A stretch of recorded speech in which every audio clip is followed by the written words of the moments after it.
entoko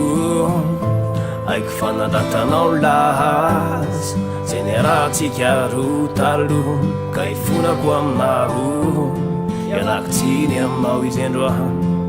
raha toka ka hoe nampijaha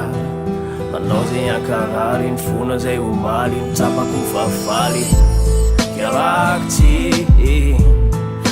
tsiny aminao ny fahiny fa zaro lasa neniko iny akehitriny zaro lasa tontody ka tsy tiako ananantsiny ka azafady reka tena miangavy aminao aho raha toka azo atao miangavy aho aminao fa nanenenako ny lasa zay vitananotsiky natomany de samy hita na ny fiheveranao fa zabany maditra amina sipa sy ohatry zany fa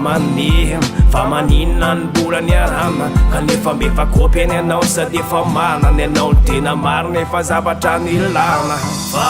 zay zay rehetra efa lasa leo ivalo tantara fa le pitsondray nao leo atao milay de eo ny lasa leo ifarana teo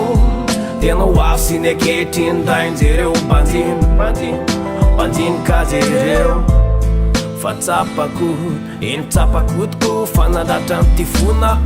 ity tenako tamrehany fotoana zay ny raha ty de hoe fitiavana fa ny andro filana noho ny bana tato andoha de anao ihany ko nanao zay sarika hambabo ny foko de babo vetivety aho antsokosoko nefa raha ny nataopoko taloha de tsy mety ho tafatomy na tsy mety afapo fa mila vaovao isanandro lavo zaho ka tafatefa tany aminaho ialako tsiny raha toka nandahatra anao ny fahiny ialako tsiny fa zay zay rehetra efa lasa leo ivalo tantara fa le pitsondray nao leo atao milay de eo ny lasa leo ifarana teo tena ho avy sy ny akehitriny rainjereo mpanjinika jereo raha zay iala hely mety andalo aoka tsy tazomanao ahy zay rahatro mety ho lasa takoperve fa aza manay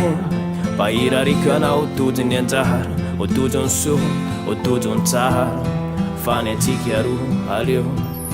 aleo ijano tantara